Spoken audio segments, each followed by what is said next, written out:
Movies, music, Video games. technology, Blu-ray. Sir, Russell Latham. How's it going? Hey. Well, I couldn't top that. hey, how's it going? Yeah, I'm here. Yeah, if you can't top it, just Just anticlimactic. Go the other Oh, opposite you're way, gonna be right? that celebrity. You're gonna be that celebrity. Yeah. Yeah, that guy's Hey guys, okay. peace symbol, right? Yeah, hey, All right. Mr. Terrell Taylor. Okay, guys, we're gonna get through this. We're gonna get through this together. All right, Hardwick, take it easy, Hardwick. Back it up a few notches, all right? We're Come gonna on. do coffee this. that drinking game. Yeah. Oh my God. Yeah, guys, we'll get through this. I've seen you grow up with the show, man. It's like, Oh, And Mr. Jim Dietz. It's not me. It's me from a flashback from about 4 weeks ago. Oh wait, now it's me in a dream sequence where I have a long beard and I'm married to Christina Hendricks. Oh wait, now it's me in present day. Now I'm here. Okay. All right. then it's not even you. It's someone else. Hey, But for some reason, he's got a weird limp in the stream. But I have an explanation for that. Which I'll say for if the I was end. married to Christina Hendricks, I'd have a limp all the time. Oh, Yeah, man. he know. Oh, You need to pull out your intestines, buddy. I didn't know Oh. he was into pegging. Whoa. So we're back, guys. Aaron couldn't make it tonight, but we're all here. We're back with the long extended holiday break between the half seasons of The Walking Dead, and we've obviously had some news. We did a show a few weeks ago, just kind of covering all that, so we don't have to really spend too much time on that now. And there's still a lot of chatter out there as far as casting news and what's going on with Fear, but we pretty much covered all that last episode, so we can dedicate pretty much the show to the show. And it was an hour and a half episode. It was a long one. Some may have said too long, and you could be right.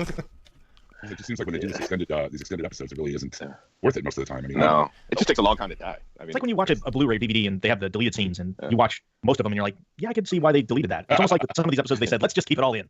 let's have that. Let's have the part where he's talking to the people we haven't even met yet. He's just talking to random people dying in the cave. It's just Yeah, everyone comes to visit him. Like every time you look and you have someone else coming to visit him and stuff, it's like it got a little bit old. But then, all right, I watched it a second time. Did you notice how the other people didn't even talk to Carl? Like Tara and dude, he was cool with all of them. Like Rosita, Tara, they just sat there staring at the pipe. Like you couldn't even say, all right, peace, man. We love you, Carl. See you later. Right. Even Bob Stuckey did. They all came in like one at a time, right, and said their goodbyes to him, and they just kind of left. They said, all right, you're going to Kingdoms. Peace. Like Daryl's very few words made sense. That was Right. the character. But I figured Tara. I mean, the new guy that got bit safe Yeah, more live. had to Yeah. speak goodbye than the others did. And another thing, talking about like how they drug it out and everything. Yeah, I felt it was too long too. But I was just thinking about this. I watched it a second time today, and I was thinking back to the first season. You know that even though this was more of an impactful death of a main character, I felt that they handled the slow death of Jim in season 1 better than they did Carl here, as far as the timing and the way the scenes were built. I was just like, it just.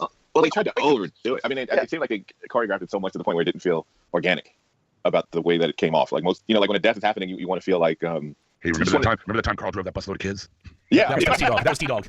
I'm just saying, it's just after I mean, this kind of speaks to Daryl's point. They've killed so many people off. Yeah. Since Jim. Yeah. That they really are running out of ways to make it poignant, even when it is a heavy character like Carl. Right. Let's think back. Like, who had the best death so far? You think of all the main characters? Like besides Herschel getting his head chopped off, that was pretty crazy, right? I mean, I thought the way Lori went was pretty nuts, right?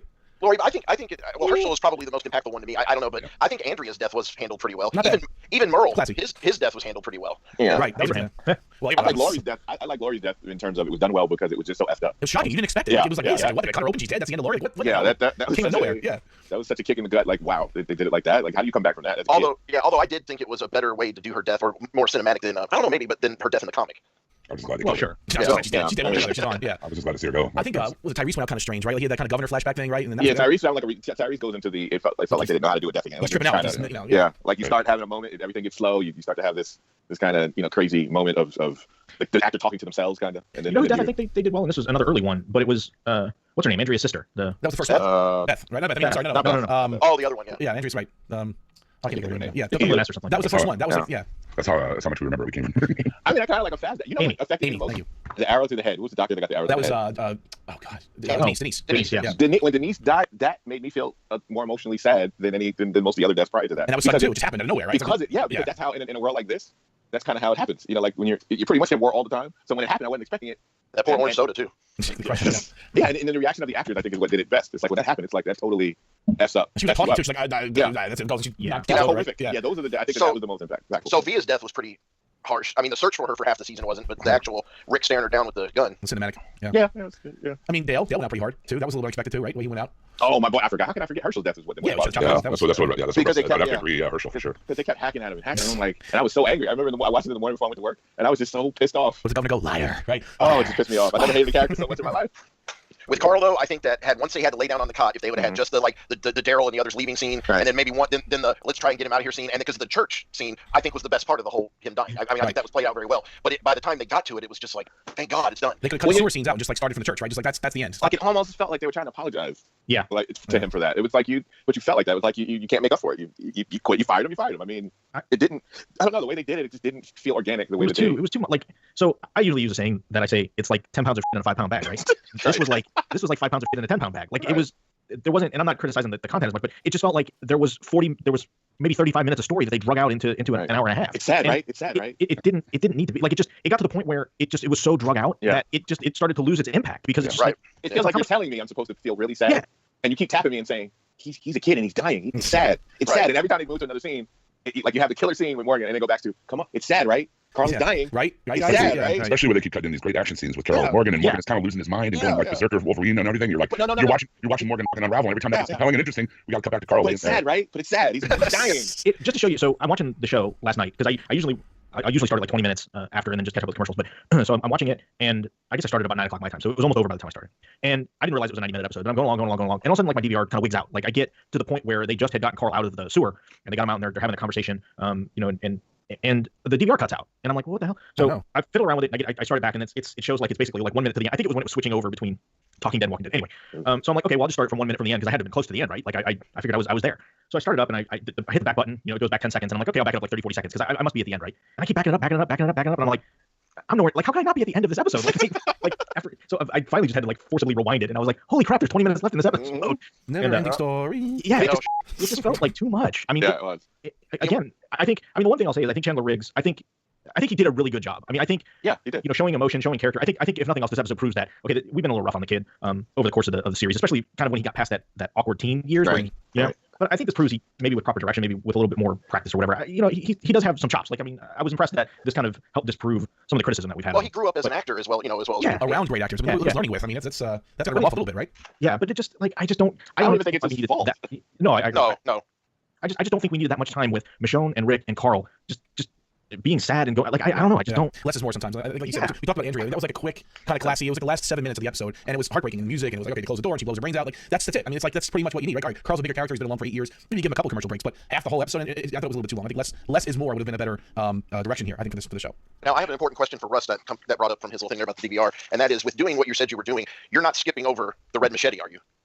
No, I made sure I thank stopped. goodness. Okay, that's very important. Because I thought it was over. I thought like that was for some reason. I don't know why. Nope. Like because the way it ended was such like a twist. Like, oh my god, that's so cool. Like I thought that was the end, right? But no, it's not. I guess we're gonna see this thing until it gets into Rick's hand, right? I guess that's where we're gonna see it finally end. I guess that's the deal. Right. Yeah. Which I'm okay with seeing the claimers. That's fine with me. I mean, they could do a whole sub series just on those guys. That's fine with me. They're cool to watch again.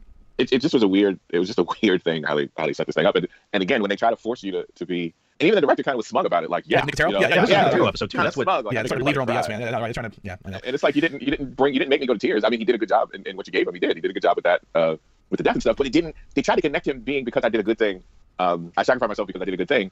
But in actuality, by going against his father, he wound up getting bit. Pretty much, right? Yeah, That's what happened. It wasn't when he told his father. It just happened. It wasn't the saviors. it wasn't the saviors. It was just something that happened. No, it wasn't just something that happened. You went alone. I disobeyed you again. And you disobeyed your father. He needlessly had to kill. He didn't have to kill those walkers either. They were way off. But Sadiq's like, oh, I promised my mother I clear every walker I see, right? So he died needlessly. making a bad decision. Yeah. And I was like, if you want us, the audience, to feel like it was a sacrifice, you should have had it that he got bit when he was running through town trying to tell everybody. Right. See, when you tell your kid to stay in the house when they're young and you don't beat their ass for leaving, this is what happens. It's true. He got bit when he was out in the woods when he should have been. That's where he usually was getting in trouble, right? So So you're not making me feel anything. You're not making me feel anything for that, huh? Now, I think the having to kill every walker thing for Sadiq was the bad decision. I don't feel him going out there was a bad decision against what Rick told him because I think Rick was wrong in that case. You can't just expect to not save people. But I shot over his head. I shot over him.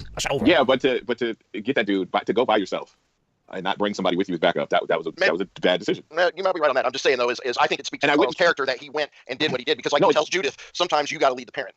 So let's just get into it, and we'll go as quick as we can because actually, I mean, the story, as we said, is kind of not a lot packed into it. So this theoretically shouldn't take so long. I'll just go through. This is the review. The synopsis by Brandon Davis from comicbook.com. Thank you very much. The AMC synopsis wasn't available. This episode was directed by Greg Nicotero, written by Matthew Negretti and Channing Powell. So this is the beginning. And again, I have a theory about this, but I'm going to save it to the end. But this is that where we see Rick's red eyes and the kind of color on his face again. And this time he finally says something. He goes, "My mercy prevailed over my wrath," as tears stream down his face. So we've seen this glimpse of this kind of, the red eye and the color in the face. We thought we knew what it was, but we kind of don't now. Like I have some theories about this. But anyway, he suddenly then has a dream where he's old man again. And he's walking Judith through Alexandria to Jerry.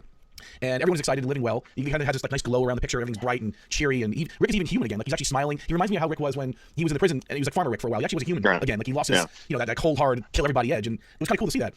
He was teasing Jerry for, "You run all the way out here from the kingdom for dessert." Doesn't surprise me with Jerry. Hey, now. You know how I feel about dessert, so we won't even go there. How do you feel about Szechuan sauce, though?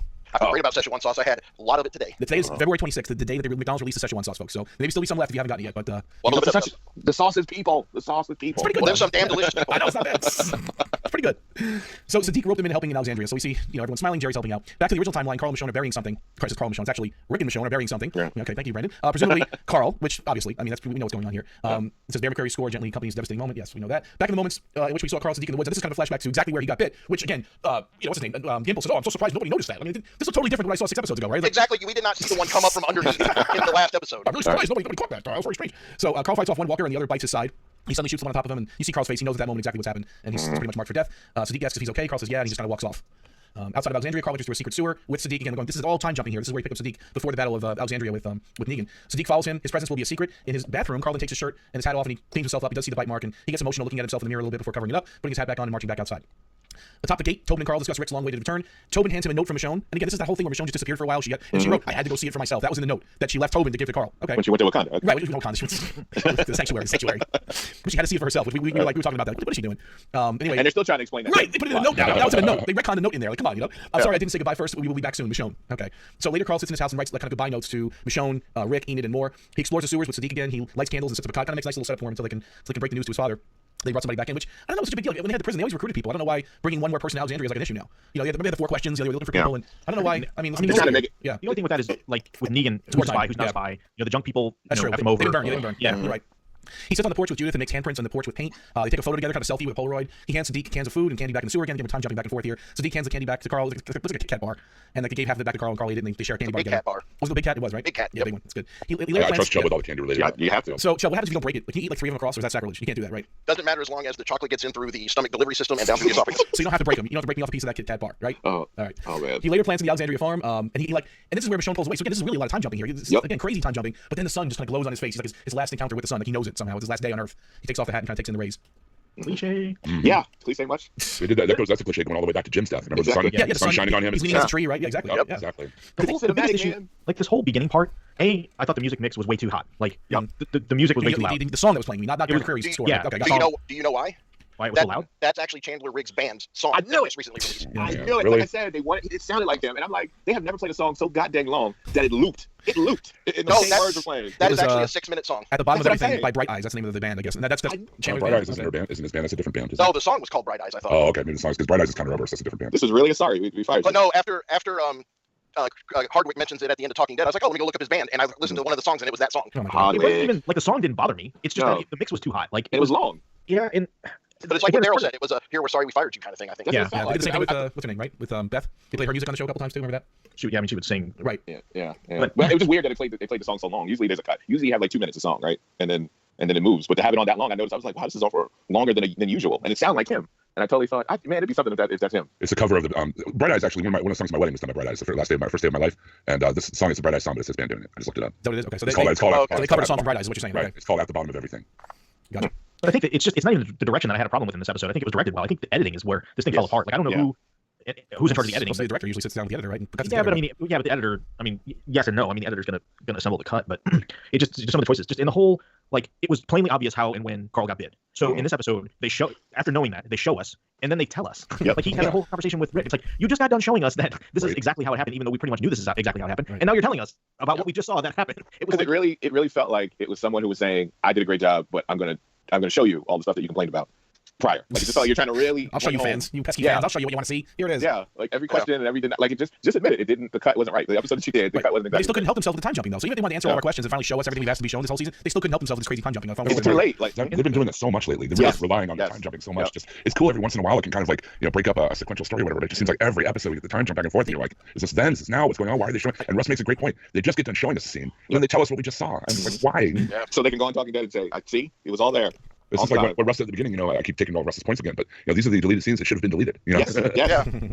Like you're explaining things again. Like even the plot, you're still trying to explain how they even did the whole thing with getting, how did they get out of the whole gambit that they did, the whole plan that they had. There's Like, little how did they get out of threads, right? There's little threads we actually get into right now where they wrap up little threads. We didn't know how Morgan got away from there. Remember, we were just like, where did he go? Like Rick got there and Morgan's gone. It's like, okay, well, now we kind of see what happens. But I have a theory about the time jump. I think they figured that it would be boring if they just told 8 or 9 stories, because this whole story of this whole season takes place over like 24 hours or 48 hours. They figured, okay, if we're gonna just tell 48 hours in 9 or 10 stories, we have to mix it up a little bit. We gotta do some jumping to make it interesting, which I don't think they have to, but they are. Well, that's the way they made it, the way they jumped it though, it makes sense if these are Rick's either flash forwards, flashbacks, fever dreams, or whatever. Because in this, we've seen this previously where it's him with a reflection from the glass or whatever his eyes, and then we get the other flashback. So now we find out that the flash forwards are Carl's vision. It makes no sense. I have a theory about that. I have a theory about it though. Okay, I think it's Rick's interpretation of Carl's vision, but I'll save it for the end because there's some spoiler stuff in there. So if you guys can wait on that, I think. But here's the other thing to that point though is they did 90 minutes. We had an A plot. We had a very decent, with the exception of the very end of it, a very decent B plot. What would have been wrong with having a C plot and not having as much of that in there? That's what I'm saying. You've got a lot of characters. You're wasting them. Yeah, for a 90-minute episode, that makes total sense. So let's just Agreed. let's jump into it. So outside the sanctuary, Morgan watches the herd, which crashed down on it with a sniper. Whatever that means. So basically, he's watching from the outpost. We're at the point basically right after the truck drove into the building, and he's still watching, and the saviors are still pinned up in there. He looks to their windows and sees nothing. To his left, though, saviors have taken out the windows and start gunning down the herd one by one. So this is now Eugene's big secret plan that he came up with like 5 episodes ago that we didn't know what happened. Right? This is it. They just basically kill a bunch of walkers in 2 rows, which creates a barrier which allows them to get out of the building. That's pretty much the Eugene's plan. Right? Unless I missed something there. It seems to be. Okay, no, that's what I got. All right. So one by one, the herd falls, and the way out is clear. The saviors start shooting. Then at Morgan, they seem to know where the lookouts are. He orders everyone to leave now. Morgan finds a way out. He hears opera music playing, so he knows that there's some kind of plan in place. They're hurting the walkers somewhere. But he gets his own idea. He starts banging on the fence and he grabs a few of them. And just as the saviors come looking for him through the doors he just walked out of, they come and actually attack the saviors. Actually, that was a pretty cool little maneuver by Morgan. Good timing, if anything. Elsewhere, we see Gavin riding with an empty pickup truck. Again, we're time jumping again. This is where Morgan sees that Gavin is heading directly for the kingdom. So he escaped from the sanctuary. He's got his convoy, and they're heading right for the kingdom. That's where he's going to on foot. Outside of the kingdom, Carol puts down walkers and gives the survivors instructions. This is now, I guess, current time, if you will. Like, this is real time. Nabila is confident in her ability to take on the saviors. Actually, she says, like, Carol's like, I'm gonna take them all myself. And she goes, I know you will. Go ahead, you got that, girl. She's like, Nabila knows what Carol's capable of, right? That's my girl. Benjamin's brother wants to go, and this is again, why is they putting McBride with another little boy she has to say no to all the time? Like, enough already with this, right? It's like Because You're it's doing the same apparently threads. apparently her job to f up every little kid on the show. That's what I was gonna say. With her past track record of child rearing, I mean, that's really not a good look. this is like the third little boy. She's like, she's breaking his heart now. Not coming. Back in Going all the way Alexandria. back to, I was gonna say, going all the way back to the Grove. I mean, Yeah, well, Yeah. she had to put a few down there. Back in flowers. Alexandria, Carl's becoming weaker. Rick sits by his side in disbelief, just sweat pouring off of him. Michonne too. Daryl holds Judith, which is pretty cool. Like, Daryl's always been close with Judith. I like these little scenes where he's holding her and the little ass kicker. And it goes back to the scenes from the prison and stuff. Yeah. Like, I know I messed up, but I'll do this, right? Yeah. Kind of thing. It's cool. The group is devastating. I don't know what that means. Around them, as Deacon causes explosions outside. Rick They tries were to- devastated is probably in it. I kind of like it devastating better. Rick tries to find words and he goes, and he's like stuttering. He's like, this really picked up on the second watch. He's like, I don't. And he's like, how? And he's going back to his stammering. Right. And Carl insists it's all right. I wasn't sure if you'd make it back before, and he hands him the letters. I wanted to say goodbye. Rick blames Negan and the Saviors, but Michonne can't find words either. And he's like, no, I got bit. Rick is still in denial. Carl tells Rick about Sadiq. He says it wasn't the Saviors. He says it just happened. He goes, I got bit. It just happened. I got bit. And, yeah. I'm betting with those letters. I was thinking about it on my second watch today, and that is, there's quite a few letters there. I bet one of those is to Negan. Interesting. Oh, I'm probably. Oh, yeah. Yeah, good Probably. point. yeah, good call. At the kingdom, Gavin tells Ezekiel Negan is going to kill him. And he's like pissed because Gavin liked the arrangement he had with the kingdom because it didn't give him any stress. He's like, this is a great little run I had. You guys always had my stuff for me. You understand the way of the world. And now I've got to kill you. And if I don't kill you, I have a date with Destiny. I got a date with that bat. He's like, he's pissed. Like, Gavin actually likes the king. But the king says, look, you don't have to do it. You can, goes back up your choice. You don't have to, go through it. Outside, Morgan sees Henry sneaking towards the kingdom. He does. Carol sneaks up on him and is ready to work together. I don't know if she sees Henry, but okay. She is eager to save Ezekiel. No, Morgan sees him. Morgan Yeah. says. Henry? He sees a little Yeah. bit. Okay. Which did you guys see him Yes. at all? I Because did. I didn't. I backed it up a couple of times. I'm like, where did he see him? I didn't see him. You see this little figure right when they show it's Morgan dark. when he comes through the gate, Sorry. and he looks over to his left, and you see this little figure run like past another building or I something. need like that. TV, man. I missed that one totally. It was too dark. I couldn't Yeah. catch that. It was shot really dark. I only knew he saw him because he said, Henry. But I was like, where was he? Yeah. So Carol sneaks up on him and is ready to work together, which again, this is awesome. Anytime, and I don't know if you noticed it, like when she kind of surprised him, but he wasn't really surprised. Like Right. he just did that look, like, all right, you're here now. All right, cool, let's get to work. Like it was like they're so used to each other, fighting side by side. It's pretty I cool. bet he Yeah. knew he was there. I bet he knew she was there. Okay. I just, Oh, I'm sure he did. His He went spider back senses, to, he went back to being all powerful. Like the other Jedi. episodes when he wasn't. Like he was off. Remember the other episodes? It's funny how they do that, right? Yeah, Like, yeah, one he- episode he's super, like he's ready. His Jedi senses are all tuned and ready to go. And then other episodes he's off his game, and then that's when everything goes wrong. No, he's definitely on. He's fully in kill mode right now. He's just Yeah. I mean, this whole season he's been killing anybody that gets in his way. He's been killing pretty much. I mean, the dark side is taking over. I'm fine with that. Though. I like the little point on the stick. That's fine by me. I Carol's, like him saying, listen, I go with it like this. All this bullshit, take all the time to do the damn thing. I need to get this episode over with. Let's just do it. Like he's going through the thing. Like let's just take care of business. pretty much. He That's says, the kind of thing I Carol, like. we're gonna go through him. We're gonna take care of it. Yeah. I said, all right, that's what he does. Then I gotta go to that goddamn Fear of the Walking Dead. You hear me?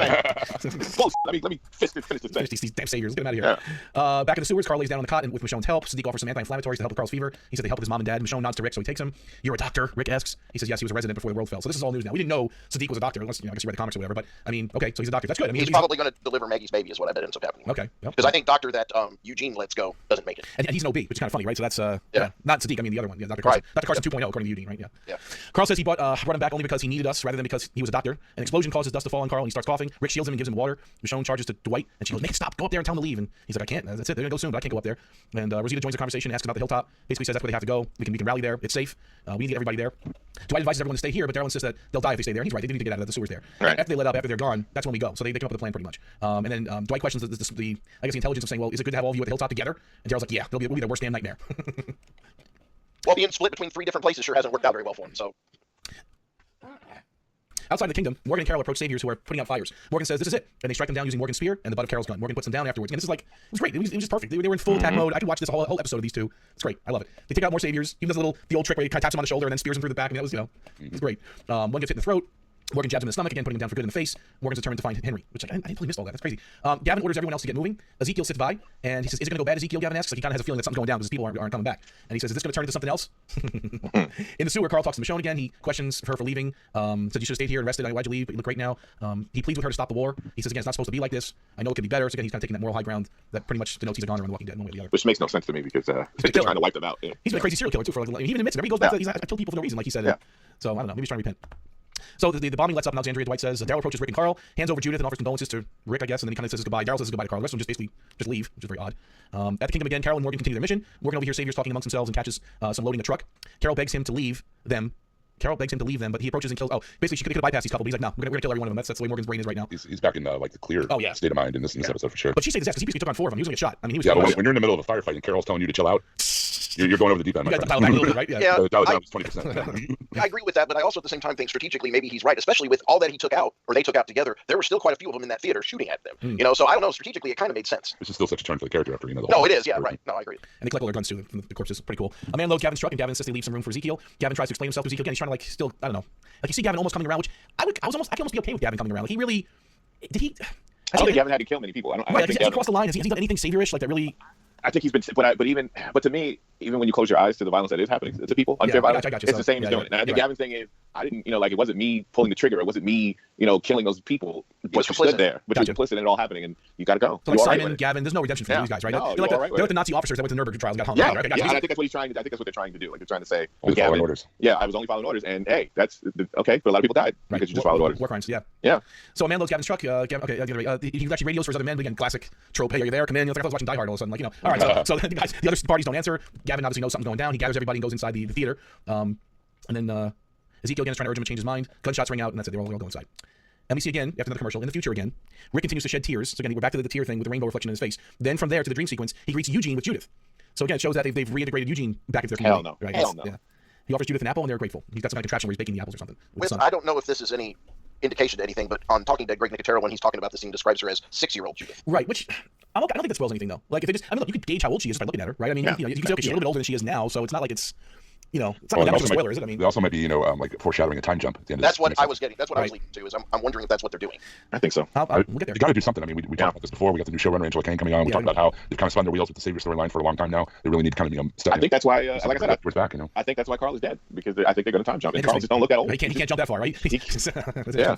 Well, the other thing too is, and I don't know because I haven't read all the stuff on why Chandler was fired from the show or any of that stuff, but I saw an article that was talking about that Gimple felt that the whole thing between Negan and Rick, the whole "I'll kill you, I'm going to kill you" back and forth for these 2 seasons, that there has to be something that twists its way out into them making peace at some point, right, and that Carl's death was going to be the catalyst. Let's save that for the end because I think this is definitely tropes on like what happens in the comics and it could be spoilery because I have some theories on that too. So let's save it for the end. I think these are also good thoughts. Back in the sewer, Michonne tells Rick and the Saviors that they're gone. Rick basically says doesn't want to make the trip because Carl won't make it. He insists to stay with them. Michonne will stay with them. Will you take Judith? Fine. So anyway, they agree. Daryl takes Judith. They know what's going on there. Carl wants to say goodbye to Judith. They have a moment together. Carl gives this whole little speech to the little sister, which I thought was very strange too. Like the girl didn't even say anything. She's kind of, I don't know, just looked at him. I don't even know if she was old enough to really even understand. I guess you're right. So he's like, you could be good, okay, blah blah blah. This is Dad's before it was mine. He gives her the hat. So kind of passing the torch along there to Judith. He even says I always kept it with me because it reminded me of my dad. Makes me feel as strong as him. It helped me. Maybe it'll help you too. So he kind of bequeathed the hat to little Judith.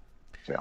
Before Mom died, she told me that I was going to beat this world. Carl says I didn't, but you will. So he's kind of giving more premonitions for his little sister. And Judith starts crying at that point. Rick hands her Daryl along with the hat. And then Daryl, this is where Daryl addresses Carl. He says, these people, you saved them all. It's all you, man. He walks off. They all follow. Kneels down, thanks Carl for helping him honor his mom. And Sadiq actually goes through this whole speech too. Like he kneels down and thanks Carl. Says, I'm gonna honor you, Carl. I'm gonna do everything for you, Carl. It's like, he's just giving this whole speech about Carl, which I guess is pretty cool. I don't know, it's a little strange. It was fine, but I don't know that dude. Like I don't care that he's gonna honor you. I don't. Yeah. Exactly. I was just like, what? Okay. I don't want to sound Daryl had said it or something. It would have made more sense. I sound heartless, but I just don't care. I don't know you, dude. I agree with you, Daryl. I mean, I think the same thing, but I think what they're going for there is we're going to show that there was a trade-off for his death.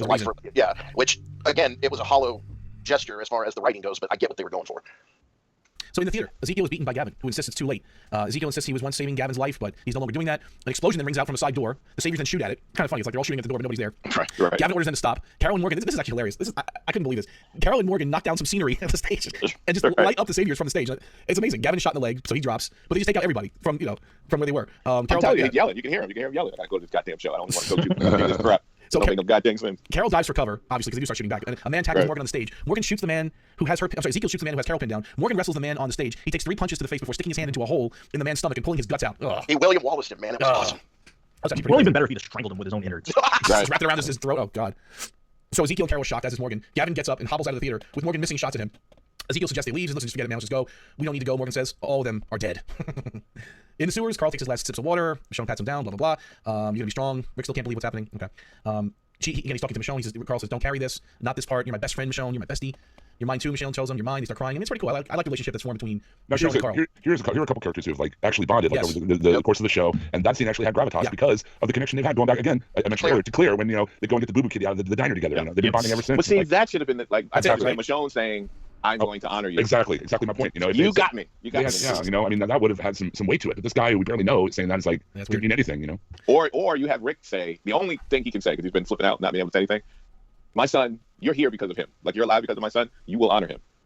Something like that. Like, you will, right, yeah, or something like you will honor my son because he, like he's the reason why you're here. You say that, and it's almost like a threat. I want it to come out like a threat. Like you will honor him. Like you will not be one of the people that are turned on us because he risked stuff to get you here. He died for you. You better live. If you do, I will kill you. Like not even a question. If you are one of those people that I have to worry about, you're done because my son is not here anymore. That's an emotional thing. Yeah. I think that speech might still happen yet, and it probably wouldn't have been appropriate while Carl was still alive for one of them to say that to him. I'll just take him to the side of the cave. The side of the sewer. Yeah, I mean, come on. So meanwhile, Alexandria's burning. Rick and Michonne are carrying him across the field. They decide to get him out of the sewers and try to get him somewhere where he can die, at least above ground, I guess. Carl's getting weaker. They can't make it to any of the houses, but they get to the church and they kind of drag him and hobble him into the burned out church. Morgan's pursuit of Gavin continues. Gavin is terrified. I love how they shot this where you see like a shadow of Morgan coming up behind Gavin, and Gavin's like scared. He's like, come on, man, you don't have to do this. He's dragging a spear through the dirt. Like it's like a horror movie at this point. Like, what is this guy doing? Yeah, that was a little too much. Right? It was creepy though. I mean, it gave me kind of the whole Jason is not dying and he's coming after you vibe kind of thing. Yeah, that's what I was waiting for that too. Gavin sees Morgan's shadow approaching, and then it walks away. He momentarily is relieved, but then he's yanked from behind, and Morgan's right there. It's like, yeah, it's a total Jason move. That was a complete. The way they shot that was a complete Jason. And I wonder if it would have been a better move to do the vengeance thing after Carl is dead. Like we go through the Carl dies thing, right? Get through that emotional crap, make it a regular episode, and then next week, Morgan just is like, I'm done. Like we got Morgan, we got all the heavy hitters just going in and just wiping mother effers out, right? Right.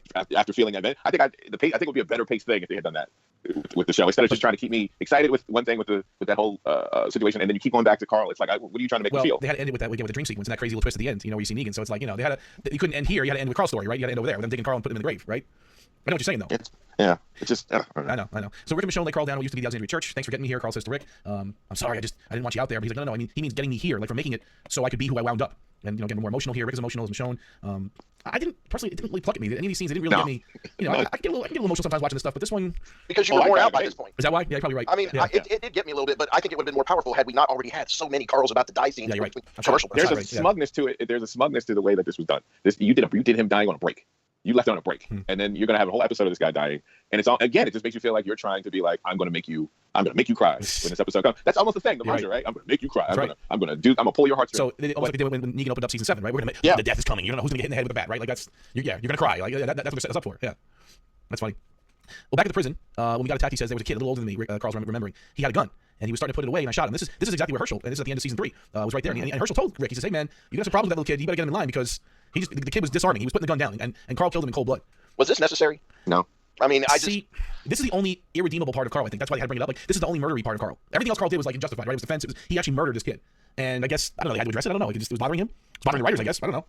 No, I just think they're reaching. Well, no, I mean, he's pointing out that you kept it together for me because you knew that whatever it was, but we all already knew that. We didn't have to have this moment at all. No. Yeah, season 4 opened up and Rick was Farmer Rick, right? Yep. Yeah, we went through all this already. He did it for Carl, right? We know why he didn't. Okay, so and I say to myself, by the rating, they're not going up. They're either going down or they're staying the way they were, right? So season 4 is not going to give you season 4 ratings, huh? Right. So you're not speaking to an audience that it's not like raising ratings, right? Where you want to reference something that somebody maybe didn't see. Right. So you didn't have to tell. You're already talking to the quiet. We were there. We watched it. Get back to Morgan and Gavin. Morgan beats on Gavin. Gavin calls him a sick man. You're a very bad man. Morgan slowly approaches. Gavin insists he didn't have many options. Gavin suggests Morgan go back to the hilltop. You guys can go. Just go. We're not going to mess with those people. And then they start getting angry. You think you can beat Negan? Gavin asks. You can't. It ain't getting back to how it was. No. Morgan's ready to kill him at this point.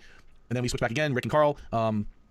Again, Carl is saying to Rick, no, what happened, what you lost, all those things you had to do, you're just a boy. This is, I guess, Rick talking to Carl now. Gavin mentions Morgan about a search for Henry, which I don't understand this whole Henry thread. Killing me won't make any of it go away, Gavin says. You're still going to wake up in some same crap tomorrow.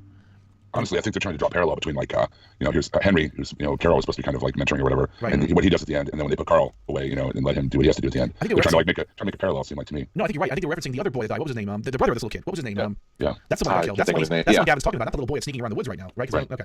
Carl, the killing me won't do it. Like, but the whole thing is it just doesn't play though. It's like you guys just go out. We have to take you out. Like it's kind of clumsy. It's a clumsy way of doing it. I am Negan. I was waiting for that to come out. I'm Negan. Carl continues talking to Rick. Again, okay, back and forth. That's why you changed. You brought those people from Woodbury again. We're talking about season 4 all over again. Okay, that's great. I mean, really, it just goes right back to the opening episodes. I guess Kimball was in love with his writing back then, so he's trying to reference it. Ezekiel was in love with the ratings from back then. Yeah. We took the Woodbury folks in. You were a farmer. It was great. You put the gun away. It could be like that again. I I think it was Aaron, I think, posted a chart of the audience score from Rotten Tomatoes. Yes. Over season. Did you see that? I was like, wow, that says a lot. But you know what it feels like you don't trust that you are able to tell all of that without explaining the entire last season. It's like you don't trust that you can have the actors, you can write a thing where the actors can express all that in the scene, that you have to kind of do a whole. It's like it feels like when they're on stage and they're like, I'm angry because she stole my baby from last week, and I'm here to get revenge. Like you're explaining everything. It does feel like a soap opera. Like, and you say to yourself, as a person watching it, you can say to yourself, "Dude, we know this already. Like, wouldn't the person know this already? Why would you have to explain to your father he was there? That's not. It doesn't feel like a genuine conversation. It just seemed like more exposition. Though. And it was unnecessary too, because I mean, the people that saw that in the fourth season, that's a long resolved thing, like you said, Daryl. It's not something you need to bring up again. No, and you left a note. Like, what is in the note? If he's doing all the talking, what did he put in the note? Yeah. Like, Dad, go back to season 4. Love Carl. Right. Yeah. I bet the note just says, "My name is Carl, not Coral." Carl Papa. And damn, Pop, change your shoes. They stink. He's stinking. Let's see here. So again, Ezekiel insists Morgan stop his assault on Gavin. He calls it the coward's way. The coward's way. Morgan struggles to spare him, but does kind of. I think he was actually gonna kill him, but then suddenly. Yeah, I thought he was too. Yeah, we kind of see what happens because he gets stuck from behind by the little boy. Okay. Like, why would I feel bad for that guy? I'll get real quick and then I'll let you go, Chubb. Why would I feel sorry for this dude? I haven't seen him really show any kindness besides stopping bullies from fighting too much. But if you had shown me some episodes where he actually did do something kind, though, then maybe I care. Yeah, Gavin. Maybe I care a little bit. But he really didn't do anything that I would sit there and go, I feel bad that dude's dead. Like, he was the least sadistic out of the lieutenants. Let's just put it that way. The least don't do well for me. I'm trying to answer your question. No, I get you. But I'm just saying, like, to be the least sadistic. Right. He's more pragmatic, lieutenants. Yeah, right. I'm like, Morgan, kill them all, then. I'm sorry, kill them all. Kill them all. Now, here's a couple of things. First of all, to your point, Daryl, I think that it would sparing him and taking him back as one of the leaders. That's a valuable hostage right? Well, it's a valuable hostage, but also it speaks to somewhat of the theme of what Carl's been saying the whole episode, and this could be one of the stepping stones towards that peace between them and the Saviors, because, here's somebody that can testify to the whole thing of that. And I really wish that they would have done it where Morgan would have saw Henry at the last second and blocked his stick with his and spared him, but no, that's not what they did. Instead, they did something that makes absolutely no sense to me, because I want somebody to explain to me how a 10-year-old boy can jab a stick through the back of a grown man's axis of his spine, through neck cartilage, and out through the front of his throat. It doesn't matter. I bet you they're thinking it doesn't matter. The audience will go with it because we want to have they're trying to make us feel that impact of when you see a child murder somebody. Even if it's in revenge, you still see a child, a young child, murder someone. It's supposed to play with my heartstrings. But we're not desensitized to it at this point, right? But it did. Yeah, it just didn't. But even if that is the case, Daryl, they could have still done it in a more plausible way. I mean, you could have still stabbed him, through. You're absolutely right. But they wanted to do that. The surprise. The blade goes through the stick goes through the neck, and you didn't see that coming, kind of thing. So, I mean, that's what they chose to do. Oh, I totally saw it coming that kid was going to try and kill him.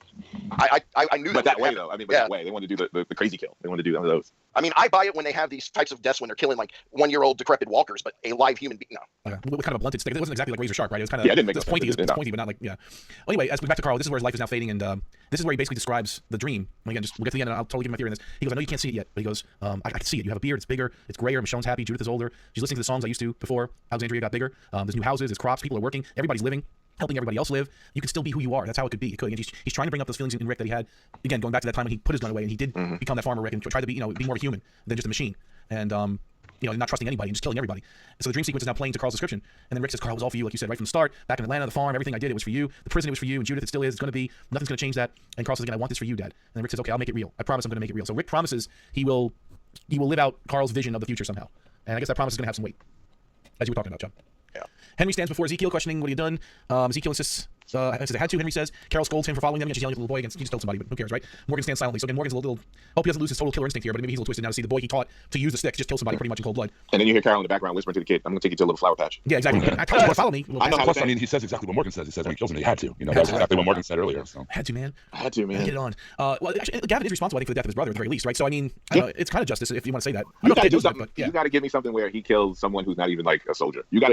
If you want to play that game and make me feel, like if you're trying to do that to show that the kid is a monster, then you got to have to do something. A total innocent person. Okay, yeah. If he killed a worker, like a worker in the sanctuary, just out of nowhere. Right. And he has no remorse about it. That's a kid. Then that's where I'm like, whoa. Yeah, right. Yeah, exactly. So Carl's last breaths are coming. He says, "I'm sorry, I couldn't protect you." Rick said, "My father's job is to protect his son." Carl says, "It's just love." He reaches for his pistol on his side. Carl does his own pistol.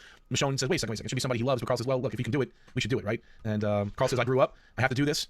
Rick and Michonne are broken. I love you, he says. I love you too, Michonne tells him. Carl looks to Rick and says, I love you, Dad. Rick goes in, I love you, Carl. I love you, son. He kisses him on the forehead. And again, he says, I'll make it real. I make it real. I promise I'll make it real. So again, there's some weight here. When Rick sets his mind to something, something's going to happen here. The next days, Rick and Michonne, says next days, I guess the next minutes, Rick and Michonne sit outside the church. They hear the gun go off as Carl shoots himself. And they're later seen digging a grave for his body, which again brings us to the beginning of the episode where we see them digging the dirt. So in the dream sequence, again at the end, this is again I don't know how to cover this. Maybe after I don't know how to do this. Maybe after the Busters. But in the dream sequence, Judith greets a gleeful Negan at the farm. This is the last part of the dream sequence, and he goes, "Morning to you, darling," he says. So again, we see this future where Eugene is redeemed, and now Negan is part of the community somehow in older form of him, but he's there. And Rick is not far away. In fact, Rick kind of lets her run towards Negan, so he's right there. Yeah. In the future again, and this is where it gets a little confusing. Again, I'll get to this. I promise I'll get to this in the end. Rick's sitting. Now we see where he is because all this time with this crazy color on the face, you don't really know where he is, right? You don't really know. Right. We thought we did, but we really don't. Now they zoom out a little bit. He's leaning up against a tree. He's got a lot of blood on one side of his hand. On his hand, his right hand is covered in blood, and I think his leg is injured at that point, but we don't know. So that's kind of and this is where we leave off. So again, we'll cover it just a few minutes. We can just hold our thoughts on that to the end. So you think his leg is injured there? Yeah, so it's not Carl's vision. Right. He's Nostradamus. It's Rick. I think it's Rick. We'll talk in a minute. Okay. Let's get to it. So that's the end of the episode. An hour and a half later, we got through it. We got through it together. We got through it, man. Together, man. We got through this. That's We it. missed something. Hold on. Well, Aaron phoned it in. We're gonna get to that. But before we even get to that, let's do Why don't we talk about our sponsor? exactly. Do a quick word from our sponsor. We'll get to the phone in Red Machete review, and then we'll do the Busters. So, who wants to do the sponsor this week? DCB Thank Service you. is our sponsor, and they're quite lovely people, and they're a great place for all of your geeky needs, whether that be graphic novels or t-shirts or action figures or comic books or whatever you're looking for. You can find it at dcbservice.com. Action Comics 1000 is coming out. It's quite a milestone. Very few comics ever make it to the 1000th issue, and they're coming to pull out all the stops for that. Before our Walking Dead fans, I wanted to point out that one of their offerings this month is an Ezekiel Funko Pop, which is pretty cool from the show. Funko Pop's, of course, very very popular collectible and toy. That's been past few years really been taking over a lot of people's collections, and the Ezekiel Funko Pop is here, and they have it at DCB Service for about half the price you pay anywhere else. It's 50% off. Also, there's a really sweet Negan He's cool. Great hair. statue. Yeah. Okay. Yeah. There's a Negan statue, him swinging up Lucille behind him, looking like he's going to go for the fences. You can pose with your other Walking Dead statues or whatever. The retail on that's $250, but at DCB Service you're only going to pay $118. If you're interested in getting into the comics and seeing what we're talking about as far as like deviations from such, you can get them in single issues there, trades, the giant compilations, which is what I get. They're 48 issues, hardbound or not hardbound, but softbound in a paperback edition. They're also really nice hardcover versions if you want something nice for your shelf. You can find all that at DCB Service. A lot of birthdays coming up this time of year. A lot of great deals for your geeky people on your shopping list there. DCB Service is a place to go. The prices are nice, and the people are even better. If you are a stickler for collectibles, as our good friend Russ is, he can tell you firsthand that they take very good care in wrapping and packaging all the stuff they send to you. A lot more than you're going to get for the giant nameless corporations that mail stuff to you, Amazon. And sometimes, and a lot of times, you can find better prices on DCB at DCB Service on that kind of stuff than you can at some of the big box retailers. So we definitely would like you to check them out. DCB Service, also their brother site, In Stock Trades. They always have a lot of great specials there, a lot of discounts. And if you're a geeky person yourself, and I imagine you are of some stripe because you listen to this podcast and you watch The Walking Dead, or if you know someone in your life who's a comic book person or a geeky person of some sort, then by all means, right now everybody's into Black Panther. Black Panther is a hot thing right now, and of course they have all the great runs of Black Panther, the Christopher Priest run, the Don McGregor classic stuff, all the stuff that made the movie so great, all the source material. They have that available there now too. So definitely check that out. DCB Service. They're good people to work for, great prices, and good people to work with, great prices, and an excellent selection of stuff. I'm going to throw out one thing though. If you can also pick up the collected edition of Star Trek: The Next Generation Mirror Broken because it's traded and available right now. It's an incredible series. Yeah, yeah, that J.K. Woodward art is beautiful, man. Yeah, good stuff. I'm looking right now at the Black Panther movie light up mask. I might get that just to like crouch in the darkness in my house. Just light up. This Negan statue is also it's $118. You're right. It's a McFarlane one was 10 inches. They got the details on these statues are amazing. It's yeah, 10 inch. McFarlane statues are great. They don't play. I mean, $118, but it's like the detail is amazing on this thing. Yeah, it's a really nice thing. Like I said, he's in that battle position. He looks like he's about to take someone's head He's out. taking Glenn out right here or something, right? Yeah, he's doing something. Yeah. Wow. Yeah, good stuff. So Yeah. DCB Service is definitely the place you want to go to find all that stuff. Absolutely. Jim, thank you for covering that. So, lest we forget, and of course, if Aaron was here, we would have kind of woven it into the episode, but we had a continuation of hashtag Red Machete, brought to you by Taco Bell Live Moss. Now this is when the real Walking Dead begins. Exactly. Real Red Machete is my So I will actually it's really good. I'm really enjoying it. I will read Aaron's coverage of that and then we'll read his busters afterwards. So he says, meanwhile, The Walking Dead presents hashtag Red Machete presented by Taco Bell, hashtag Live Moss, came back with a vengeance as we followed Joe and the claimed crew for a brief period. Not as twist heavy as the previous. The Walking Dead presents hashtag Red Machete presented by Taco Bell, hashtag Live Moss, but a good episode of The Walking Dead presents hashtag Red Machete presented by Taco Bell, hashtag Live Moss nonetheless. I'll be curious as to how this plays out because having familiar faces is sort of refreshing. So I definitely agree with that. I love Joe and the claimers. I can watch a lot of that. It's pretty cool to see what happened. They kind of they watched this guy just get torn to pieces. They didn't even try to help him. This is definitely my favorite series of Taco Bell Live Moss shorts. Programming, yeah. Absolutely. The hashtag Live Moss is really living up to its potential here. Claimed. All right, so let's get to our busters and then our listeners' busters, and then we can kind of maybe tail in with our theories if you like. So we'll start with you, Richard. Your busters. Well, there were a lot of things that I had issue with in this episode, as I've talked about, but at the same time, there were some very good moments in the episode. It's just how we got to them that I took issue with. I really do not feel this needed to be 90 minutes, and I'm always excited when I get more of a show that I follow in an episode. I always want that in most shows, but when they waste their time and we have to get more commercial breaks and everything else throughout it, it's a waste. You know, back when we got those supersized Walking Dead episodes early in the series, it was worth it. The treat. Now, It was real. Yeah. Now I dread it. Actually, I didn't know it was going to be a 90-minute episode either. And as it got towards the end of the hour, I was like, they seem like they're wrapping up, but I have a feeling that maybe they're not. I'm like, oh, please don't tell me this is a 90-minute episode. And it was. So I don't want to bag too much on the episode, but I don't want to praise it a whole lot either. So I'm going to go right down the middle at 2.5 busters. Okay. Russell. I'll give it a 3. I really like the Morgan stuff, and there were some moments with the Carl death, but again, just kind of like what we said before, didn't need to be 90 minutes. I think it lessened a lot of the impact, and the editing was just off. Okay, Mr. Taylor. Yeah, I have to give it 2.5. I had issues with the way that they're trying to manipulate the audience to really feel something more than do the work making us feel something. The Morgan stuff I enjoyed. It's not. I mean, even the actor that played Carl, he did great. He didn't do a bad job. It's all on the writing, I think, and the editing that makes me that made it come off just kind of not the way that they intended it for me. It just didn't have that didn't hit any of those emotional beats for me at all. Gotcha. Jim. I give it a 3. I hate it when I'm watching a movie or a show or something and there's an A plot line and a B plot line and one is way more interesting than the other. I thought the Carl stuff went on way too long, and there were people that should have been emotional weren't, and the people that should barely knew Carl were ready to dedicate their lives to him. I mean, it just seemed like Daryl makes a great point about the writing and the editing there. I like the Morgan stuff, I like the Carol stuff. I didn't mind the Henry stuff. That kind of made sense. It kind of arced well there, but the other parts of it just did not make up for it. So I give it a straight up 3. I'll read Aaron's and I'll get into my own. Says, hey guys, sorry I could not make it for this week's mid-season premiere episode, but I had a Sparrow to catch. Anywho, I don't think a red Sparrow. He just wrote Sparrow. You're right. That actually looks like a pretty cool movie. Actually, I don't think Black Widow. Exactly. Anyway, I don't think I'm the only one that had little enthusiasm for this sort of middle of the road episode. It's well performed, I guess, and the effort to make a major character's death matter should mean plenty. But I just couldn't find myself getting all that emotional over the wrong-headed decision to kill off Carl. So without having much invested, an extended episode ended up feeling like another poor attempt to drum up excitement for a longer show that didn't need to be longer. Echoing what we're all saying. Oh, and Morgan ripped out a guy's intestines. I don't have much to say there except for that. So good for Lenny James and his willingness to get up in all them guts. 3 busters. Thank you, Aaron. Myself, I will give it also 3. And for me, that's pretty on the low end. I don't dip below much 3 unless something's really, really off. I'll tell you what I wanted to see. And I didn't see it. I wanted to see it. And maybe it's too cliche, but I wanted it. I could taste it. I wanted to see some flashbacks to season 2 or season 1, or Carl and Rick talking, and that Bear McCreary music just creeping up, the old theme, the season 2 theme on the farm, and man, that would have got me emotional, right? You got that in Talking Dead. Okay, right. They did a little montage. You're 100% right. In the Talking Dead, that's what I wanted to see in the episode. And I guess that's too cliche, right? God forbid we do a black and white, montage or something, or memory, but that would have got me at least somewhat emotional for Carl going away, like remembering some of his best moments, but. Obviously, they didn't do that. So, again, we talked about the problems with the episode. I think we're all on the same page with that. It was too long. Some of the editing, I think the music could have been a bit better to help with the emotional. It just didn't seem to be Bear at his best. Maybe it was tuned down purposely for a reason I don't know, but I was expecting some more there. So, 3.0 for me. But who cares what we have to say? We have an amazing Facebook group of listeners. It's facebook.com, and just do a search for the Walking Dead TV podcast. You hit join group, and you get to have your very own Buster ratings for the Walking Dead, or Toby ratings for Fear the Walking Dead, read by the one and only Jim Dietz. So, Jim, I have to apologize. I have to apologize for my scratchy voice this week. I'm kind of fighting a throat thing, but yes. Do you want us to take turns, Jim, so you don't have to talk as much? I think I can do this. Okay. I'll power through it. I have to. Yes. He's doing it for you. He does it all. Doing it for Coral. All for you and Judith. David B. III, 3.5. Negan Family Visions out of 5. It was great seeing the King have no fear of his impending death. Morgan Breaking Bad was the pinnacle, and Karen turning every kid she touches into psychopaths. That Carl Death was a slow draw tribute that drug down my points, but glad now to understand the beard. Patiently waiting for the ultimate showdown. Jeff Rhodes decided to break out the haterade this week. One buster. This show is the one buster. This is some rock bottom stuff. The writing is horrible. It's like a show for 5-year-olds in an adult setting. They explain every little thing. Are we really digging up when Carl killed that kid at the prison? Nobody cares. And Carol messes up another kid. Is he ever going to shut up? I wish he would just die already. Brent Jones. Damn. I know. It's our haterade corner this week. Brent Jones. I give it a solid 3.75. Morgan used a hand to rip his guts out to wipe his face. Gross. Out of 5. I didn't realize that. I didn't notice that either. Love Crazy Morgan. I know this was a focus on Carl's death episode, but it's hard to stay in the moment with all those commercials, but I'm glad they filled in some backstory. Dre Irving chimes in, well, you open more beer during the commercials, duh. Charlie Messing, 2.5 busters. I remember season 2 when Carl was shot. I ran over to my companion to purposely get a spoiler. I need to know that Carl lived, and now here we are at his actual death, and I'm just like, die already. Damn. That's not a knock on Carl Chandler. No. I have no connection to any character on the show. The show went off the rails somewhere, and I can only hope they get it back to where it was, but I have my doubts. By the way, I don't think a child can put a stick through the neck of a grown man. Yep, Thank you. Yep. Thank you. Yeah. Right. Susan Monk, 2.75. Morgan stuck on Clear out of 5. Hell yeah. The Walking Dead really knows how to drag out some storytelling, don't they? It's sad to see Chandler go, but he'll go on bigger, better projects. Henry at the Kingdom will be the new future serial killer child, and Sadiq will be the new Carl in Alexandria. But we all know that if Carol had made cookies for Henry, he wouldn't be a future serial killer. That's the power of Carol's cooking. It is. That's right. Next to die, Michonne's and Ezekiel's wigs, please. Tired of the dreadlocks, huh? The fake ones? Okay. I could have sworn that line in Black Panther where she talks about the wig when I was a little dig at the wig she wears in I the thought so, it was. I just couldn't help but think that. I'm just like, man. Jeff Rhodes, Nick Katara just referred to Judith in the dream sequence as 6-year-old Judith. Was that a slip? It doesn't matter. That's what I said. I don't think so. All right, gotcha. Dre Irvin, 5. Heartfelt equilibriums out of 5. Honestly, I'm very happy to have Walking Dead back. If we got to give Carl a goodbye episode, I'm glad it was this one. I've never been a big Carl fan, but damn, Chandler Riggs at all these years and his death, his final moments were gold. Also, does impending death make your facial hair grow faster? Gavin had some of the best lines tonight. It's getting shittier, and now you're going to die. Morgan pulled that dude's guts out, and I screamed at my TV.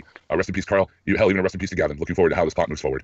Mike Jones, 3 silent squirrels out of 5. It was hard for me to look forward to seeing something I so disagreed with. Next week's preview looks good. That's all I got. All right. Janet Broom, 3 dream sequences out of 5. It was nice to finally have some questions from the first half of the season answered, but overall the episode felt disappointing for the return of a show I really look forward to. Carl's death felt kind of dragged out. As an audience, we've known he was going to die for over a month. I don't feel we really needed that many goodbye speeches. Also, why can't we have a balance? Morgan is either a crazy killer or a pathetic pacifist.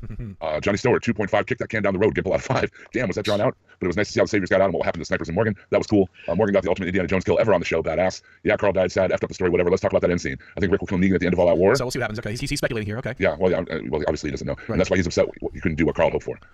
He also thinks that Andrew Lincoln will exit the show after next season. I don't think so. Interesting. I don't think so. I actually think so. Anywho, missed the group in the podcast. Glad to be back. We are glad to be back too. It's been too long. Thanks, Johnny. Michael Santana, 3.5. Chitlin-ectomy is out of 5. Chitlin-ectomies. Oh man. Dr. Morgan working his magic. Bummed to see Carl go, but we beat that horse enough. Cracks me up to hear Hardwick say that any character could go at any time. Actually, when their contract is up. Exactly. Gonna stick it out to the bitter end. Great to have you guys back. Thank you. Ian Roswell, 3.5. Sharp pointy sticks out of 5. Nice Monty Python callback there, buddy. I enjoyed this episode. I thought the dialogue between characters was very good. And I enjoyed the very symbolic moment when Daryl took Judith away down the tunnel and the light caught the angel wings on his back. Rick's face showed he caught it too. Brilliant between Gavin and Ezekiel. My only downer is that the Saviors appear to be made of paper mache. No way can Morgan really stab someone with a kid with a stick, let alone that kid. We gotta have it back. Alan Rutledge, 20 out of 50 Shades of Carl. Okay. I had no comment needed there. Scott Hillman, 2 feet of ripped out intestines out of 5. For a 90-minute mid-season premiere, this was a snooze. I really loved all the Carol, Morgan, Ezekiel stuff, but everything else felt painful to sit through. I don't know if it's bad writing or I don't care enough about Carl. Richard Charrington, 3.5. One of the saviors was gutted to see Morgan leaving the Parent Trail out of 5. Oh, clever man. Wait, Jim, I think I was the Richard what? I'm sorry, what'd you say? Richard Chopper Charrington. Okay, thank you. I'm sorry. Yeah, come on. It's not the same if you say it that way. I'm sorry, buddy. Sorry, no, I can't believe I missed that. It really sticks in the throat. Sorry that Rick can't say Coral anymore. Chandler Riggs plays parts so well tonight. On the plus side, it's great to have the podcast back. Our marathon-long training runs just haven't been the same without you guys to keep me company. Well, thank you, Charrington. We're with you all the way. But Richard, he still can say it. He's going to say it a lot. We got to do this in the memory of Coral. Rob Cook, 3.5. Psycho Stick Kids out of 5. Coral had to have his death episode, but it did drag out the already limited story. Great to see Morgan still on a rampage. The Guts kill was crazy. Still not really getting what the dream stuff is all about. Coral's dream, I suppose, but it doesn't even matter now. Roll on the rest of the season. Good to have you back, guys. Thank you, Good to be back, Rob. Thanks. Yeah. Gail Tidwell, 1.5. Homicidal Kids out of 5. Little Henry learned to murder from the best. Great job, Morgan. The things people would do to keep Negan alive. What happened to Suicide Mission Carl? What turned him into Gandhi? Oh well, who cares about the logic, right? These Morgan's still crazy, and these people still can't make children stay in the house. Perfect. And finally, Adam Fatah. I will give it 2.5 out of 5 T-Dogs. T-Dog. I was more interested in the B storyline, the main storyline. I will miss Carl, but they dragged out the death scene. The extended episode seems to be a scam for more commercials. And we're always happy to hear your opinions, views, and reviews of the show. By all means, please keep giving us your Buster ratings right there on the Walking Dead TV Podcast Facebook group. It's found on the Facebook, which is very popular with the young people. You may have heard of it. And I'll be happy to keep reading all of your wonderful Buster reviews every week. All right, Jim, thank you for doing that. So, I think before we go any further, because I think we're going to get into some speculation, we'll just put a disclaimer out here. We're going to wrap up in a few seconds, but I want to get into that dream sequence, and it could go into some spoiler territory, borderline with the comic book. So if you don't want to hear our theories or what happens in the comic book, please tune out in a moment. Before we get to that, though, just some quick news, too, with Lauren Cohan, who plays Maggie, and that's something that we didn't discuss on the previous show because it didn't happen yet. The last episode we did a few weeks ago. So apparently she signed on to do an ABC pilot, and her contract was up with AMC, as I'm sure most of them were every year. And she's probably looking for more money. I don't blame her. She's not getting that kind of, Richard, she's not getting the Dean Morgan money. She's not getting the Andrew Lincoln money. So I guess she wanted to step up. She's the leader of the community after all, right? But they didn't play ball. So what do you guys think about that? Do you think she's gone? Is it just a kind of a? It's a tactic. It's a tactic. Okay, so the show may not get picked up. She may still come back. We don't know, right? Like she signed on for a pilot. That doesn't mean that she's going to be a series regular in something. That doesn't even mean whatever that pilot is going to get picked up. This is a tactic. I mean, it still could end up her exiting the show, but right. To me, it would be a very big mistake. I mean, she, just like Judith and Rick are going to be Coral's memory going on, she's Glenn's, so I think it'd be a big mistake on their part, but who knows? Anyone else have any thoughts? Or Well, I mean, if she signed up for a pilot and just looking at just what the show's about and everything, is she set to star opposite who's I was just reading this, Scott Foley. So this doesn't sound like she's going to have just like a guest appearance or be in a few episodes. So I mean, if she's willing to commit to a pilot that could get picked up for potentially, this is an ABC show, so you're talking at least 12 on the front half, and then if it gets renewed, you're talking 22 to 24. I don't know that that's a tactic. I'm reading an article right now written today by Ben Lee from Digital Spy. It says Lauren Cohan is still in talks to return to The Walking Dead. Although everyone else has contracts in place, she doesn't. Her contract is up at the end of the season, and her future on the show has been uncertain. Previous reports suggested that although she's not seeking parity with Andrew Lincoln and Norman Reedus, but she's unhappy with what she's being offered, which I can kind of understand that. She's one of the main characters now, right? I mean, she's one of the leaders in the group and probably has a lot of scenes, and she wants some money. I can't say I blame her, right? I mean, this happens. Well, and they've built up the whole storyline of her becoming the real leader at the Hilltop, like in the comics. Right. And to abandon that, it's a mistake. Yeah, I think. Plus, I mean, a lot of actresses now are looking for more salary parity now with their male counterparts. As they should. Absolutely. I mean, we hear about Jessica Chastain going to bat for Octavia Spencer, and women, they deserve to be paid. I mean, AMC is notorious for cutting corners financially. They don't pay, and they don't play. But I mean, she is as much of a regular on the show as just about anybody else, and one of the more popular characters. I mean, It for her to puts her in a weird money, it makes sense, Yeah, and it puts them in a weird predicament because if she goes, obviously it would happen somewhat soon. So unless they do a time jump, she's still pregnant, and if they kill her off, then it's like, okay, we've seen this story already. It was with Lori, right? Right. She dies at childbirth. Yeah, and then you're talking about getting rid of, right now there's 3 characters that have been on since season 1. You've got Andrew Lincoln, Daryl, Carol, Daryl, and Rick. Those are the only 3. I mean, I guess you could say Morgan too because he did appear in season 1, but he wasn't a regular by any stretch. So he's actually the longest living companion of Rick at this point. Right, but it sounds like you guys are saying. It sounds like Maggie is kind of the way forward for them, and so the fact that they didn't lock this up. I mean, who knows? Like, given how the filming goes and the schedule of The Walking Dead, I mean, maybe she shows up in, I don't know, maybe she could shoot 3 episodes worth of stuff, right? Or 2 episodes per half season, and depending on how they cut it, that could be, you can take her through. Maybe the pilot doesn't get picked up, and then they're willing to pony up a little more cash and they bring her back. But it's just weird. Like, I think if it was a negotiating tactic, then we wouldn't be hearing about this. We would be hearing that AMC re-signed her, right, or renegotiated her contract, and she wouldn't commit to a pilot because AMC's got to know. Like, if she's committing to a pilot and the pilot gets picked up, like she's not really going to have any time to shoot. I mean, we saw with Nicole Martin Green like that. I mean, they're like, well, she could do 2, and then we find out, well, no, that no, she couldn't.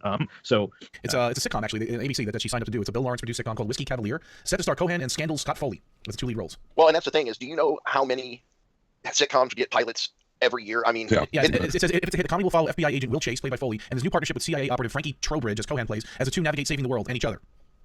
Okay. And also, there are a lot with sitcoms where people do sign on for the pilot, but then they get replaced if it gets picked up. Mm-hmm. So, and then so I mean, again, I think it's a tactic at this point. It's a weird predicament, right? I mean, the ratings have not been the way they wanted it to be. They're trying to make changes, right? Like to make major changes, to try to get more people to come back that have left. Her being gone, would not help.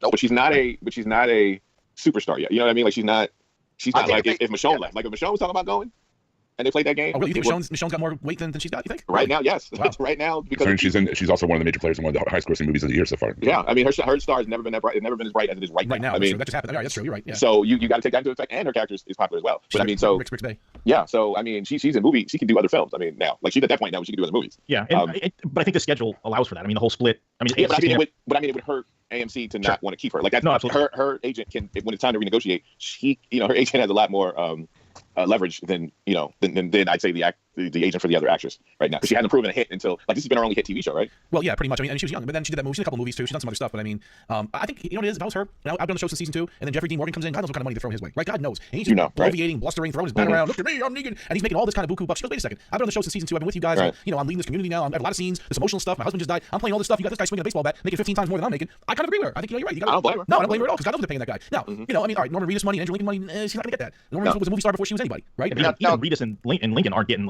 they're not. I mean, granted, they're not crying poor, but compared Lincoln gets what, $650,000 an episode? No, Lincoln gets 90 grand an episode. Oh, well, that's... And Reedus I think is just below that. I think he's 80, 85. And they can afford to up Cohen and Guerrera's salaries. They can. I mean, with the money they get on merchandising alone, outside of what they Well, isn't that their issue for the longest time is they've been, how much money are they actually spending? Isn't that been what they've been, every time we turn around, someone's suing them about? Yeah, Kirkman's suing them, Darabont suing AMC, everyone's suing AMC, right?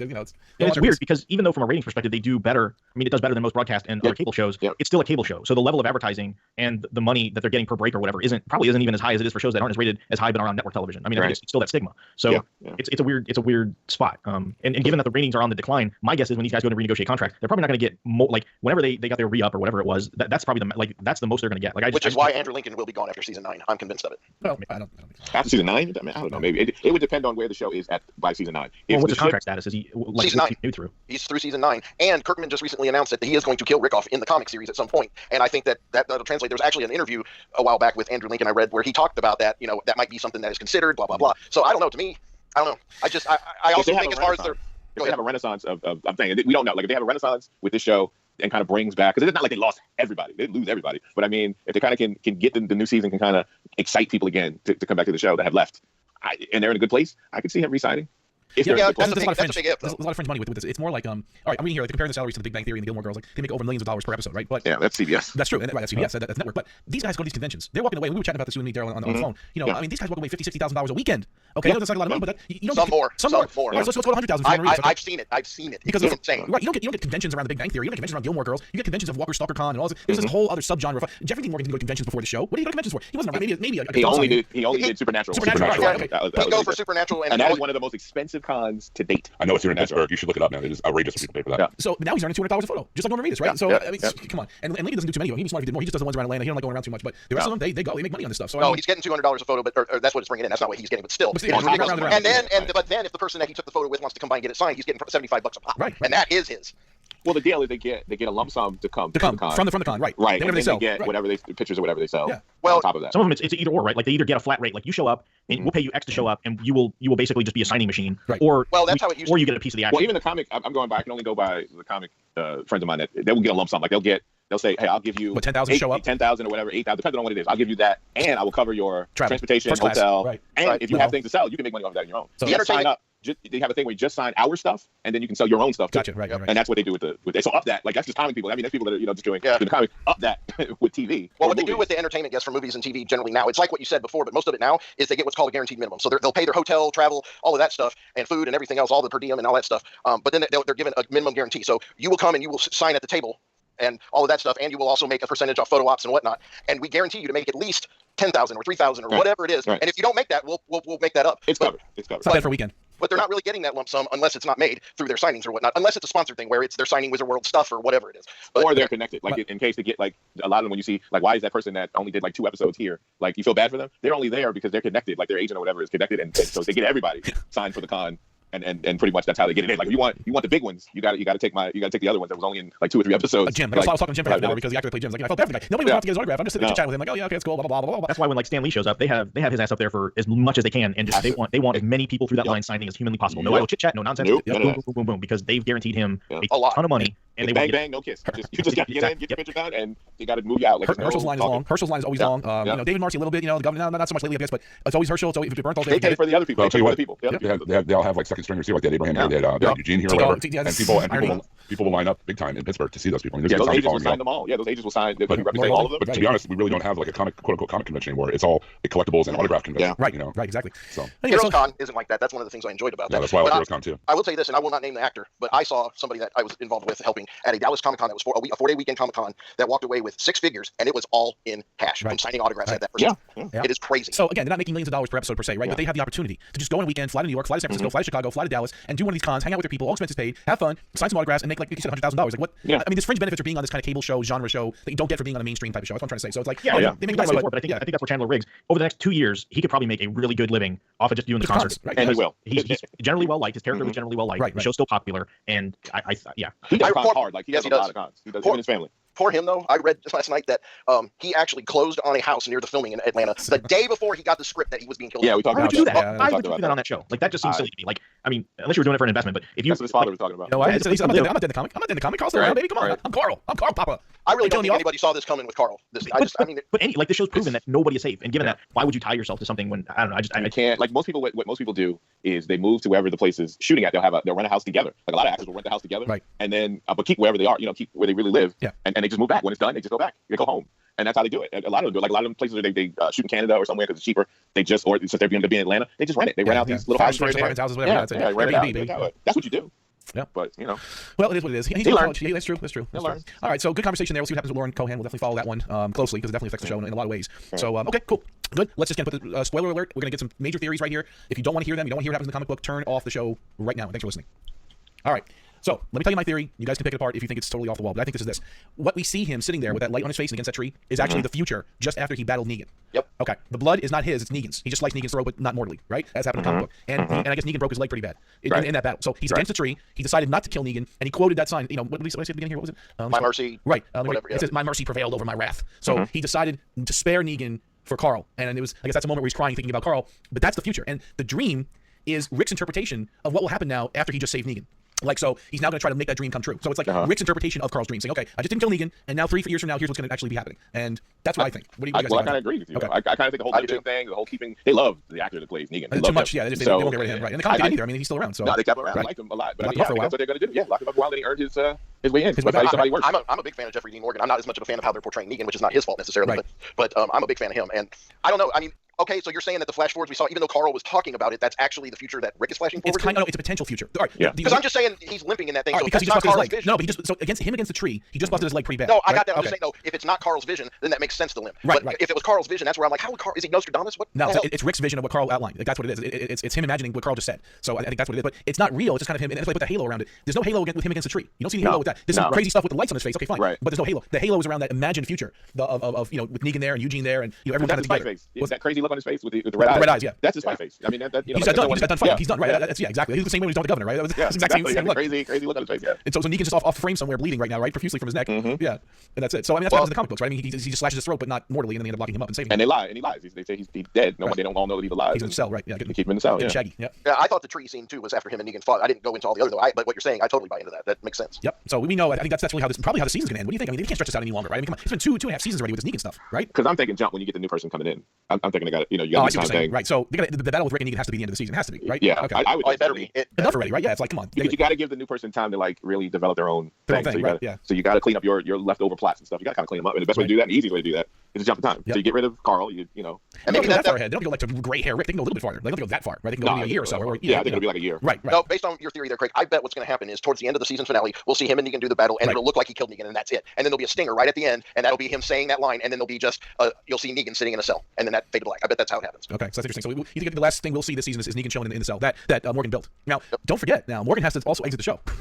Somehow. So they got to work that in before. He's gonna walk off. He's gonna go walk about. No, I wonder if he leaves because Rick doesn't kill Negan. Like, I wonder if he's so demented right now that by Rick not killing Negan, he goes, forget this. I can't. You guys, I can't deal with you all. Well, I thought I think he would do the walkabout because he feels like he can't be in a civil society. Oh, yeah, so because you can't have him show up in fear and him be like in the state that he's in Yeah. as of last episode. Like that's just gonna wear thin if it's just like not Terminator, Morgan that can't think coherently and is just a killing machine. Right. I'm crazy. Like he's like Yeah. right now he's in that they put him in the mode like you don't want me sane. I can't be sane right now. I'm crazy. I can't handle it. Like I tried not to be this way, but you made me be forced this me, way. right? You did it, You right? forced me to be this So way. both Walking Dead shows are going to do a time jump for next season. Then. Well, let's think about this. Maybe But one doesn't have to. One doesn't necessarily. have to, right? But the Fear has to. 100% has to because it's Yeah. for Morgan to join them. Now, Yeah. I think it's gonna happen right away because he started shooting episode 1 with Fear. He was in episode 1 of Fear, so they're not waiting on this one. They're gonna time jump, I think, right away in Fear, and Yep. Morgan's there somehow. So yeah, maybe they'll stretch out and see how he got there, or maybe they won't.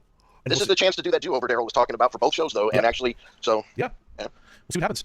Yeah. Any other theories while we're in this protected spoiler section of the show? I mean, well, Well, I think yours is as good as any, to be honest with you. Yeah. I don't know. Go ahead. Yeah, I agree. Well, I just had one question. So in the comics, when again, this is all spoiler stuff we're talking about, right? So in the comics, Andrea's alive, and in the show, Michonne's kind of Right. taking Andrea's place. Exactly. But Andrea's death in the comic is definitely what happened to Carl. So what do you think might possibly happen to Michonne, since she's kind of the hybrid of of what happens to Andrea, and then of course Carl takes Andrea's death? Do you depends how think? expensive she gets, man. Yeah, exactly. Exactly. That's what I was gonna say after Black Panther. I would think they would want to. For now, though, I think they would want to keep her because they're getting a lot of. I mean, they're getting a lot of shit from people. For the people that are gone, they've been on the show for a little while. So I think they would try to want to keep her, at least. But they have to. I think they have to realize the situation though. Like there's the way that they've been shooting these films, the show so far, and the way just the smugness of it. Like the That's Gimple, dude, that's just him. the Gimple. Yeah, Like it's just a way that it's like you're gonna watch no matter what kind of attitude about it. He always does that. Yeah. I don't Gimple know, has just- Guggenheim disease.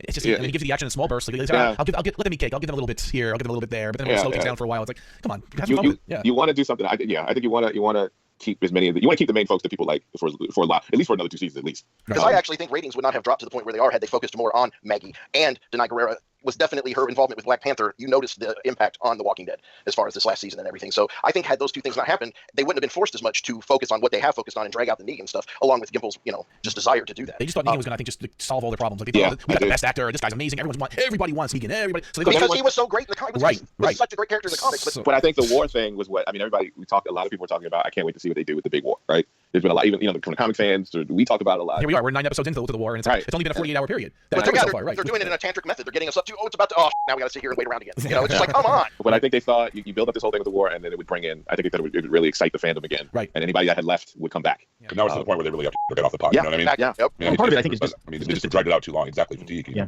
We But said- I mean, that's not just a Walking Dead thing. I mean, I think that's any show. I mean, name a show that over 6, 7, 8 seasons, like the ratings have either been flat or increased. And I mean, None. ratings are just going down, like just across Well, the board, like in a traditional sense. Look at Arrow. The same thing that's happening here is happening in Arrow. You have a showrunner and writers that are basically saying, I'm going to do what I want. I'm going to please this sector of the fan base, but not this sector of it. And I'm going to have ridiculous plots and ridiculous episodes with an occasional badass one here and there that's just going to get it going. So no, it's not just Walking Dead. This is something that's plaguing TV all around, but it doesn't have to.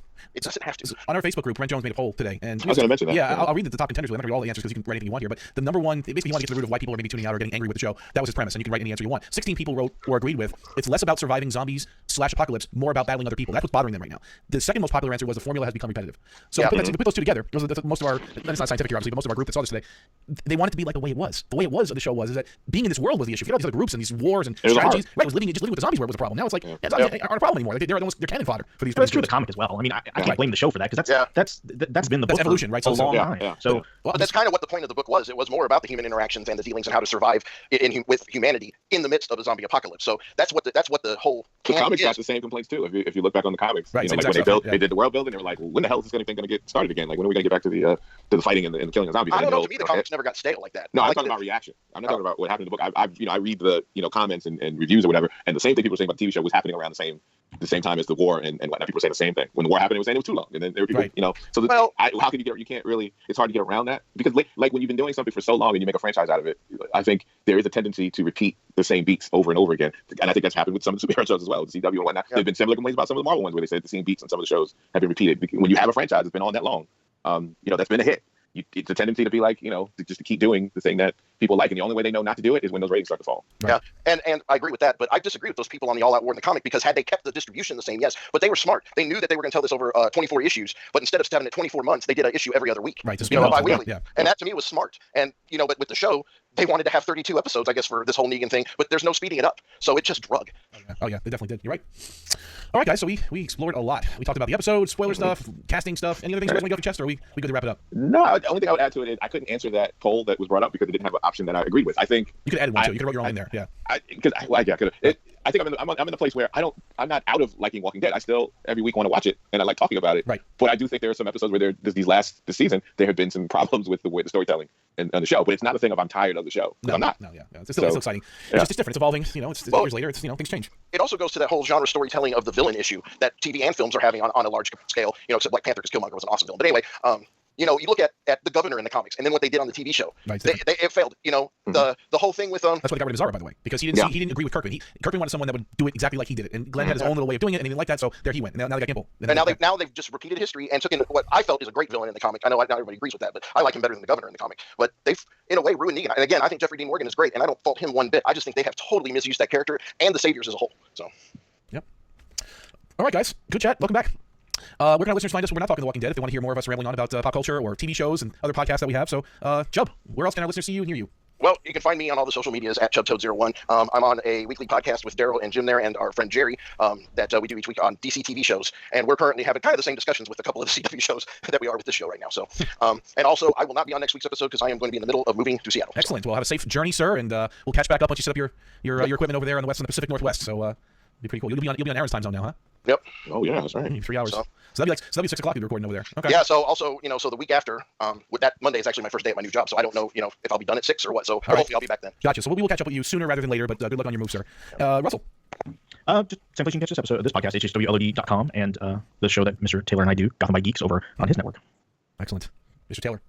You can you can look up Taylor Network on Twitter, or you can follow my Twitter, which is TheVoice123, and you can find, like I said, a bunch of podcasts. One of them is Gotham by Geeks with Russ. The other one is Nothing's On with Jim and Donnie, and we cover TV and movies. So you can cover that. We got a bunch of so many podcasts on there that are great. Jim has quite a few on there that he does. Yeah. In addition to Nothing's On every week with Daryl and DCTV that I do with Daryl and Chubb. We also got a Heavy Gigs in Seaside City. It's like a 70s action movie turned into a radio play. And we also have another actual play. Oh, thanks. Yeah, and we also have another actual play show on there with Mr. Alan White as our DM called Paradigm Shift. It's a little bit more of a traditional D&D type adventure, but we're on there every other week. So. Excellent. And the one host that's not with us, Aaron, he also writes reviews for We Live Entertainment, so check him out there. And you can actually find his reviews on our Facebook page. So he actually links it up. So if you remember the Facebook page, you'll see all that. So again, we'll see Aaron soon once he's done doing his movie critic business out there out in Hollywood, and he'll join us. I am also the host of the Auto Chat Show, so you can find me on autochatshow.com, facebook.com/autochatshow. Me and my co-host Teddy review new cars, discuss cars and pop culture, and just go off on a lot of other tangents as well. We had a lot of fun doing it. Actually, we've been on a pretty good run. We've got a lot of new cars to review. We've got several new SUVs. The last episode we did was the Lexus, the NX300H, the hybrid. So that was a really cool one. We actually have a lot of crossovers coming up right now. So the Mazda CX-9 will be coming up, as well as the Mitsubishi Outlander, and we'll also be reviewing the Highlander. So those are some models that look forward to seeing new car reviews on the next several episodes of Auto Chat Show. So definitely check us out there. Are you going to buy that 66 Batmobile I sent you to have alongside Kit? I mean, it would fill my garage pretty nice, right? It's next to yeah, definitely would. And that's a clean car. I know people in that, because I have a star car, so we all kind of know each other. Like, that's a known one. That's a good one. The one that's for sale. That's a really, because some of the replicas are junky. That one you said was actually a pretty good one. So buy it. Yeah, well, I'd love to. I'll sell Kit first, right? Exactly. But yeah, it's a lot of fun. So definitely check us out there. All right, folks. Who wants to wrap us up tonight? When there's no more room in hell and the dead walk the earth, remember, get some lozenges if you're going to be me on this podcast. Ricola. Tonight's episode is brought to you by Fisherman's Friends.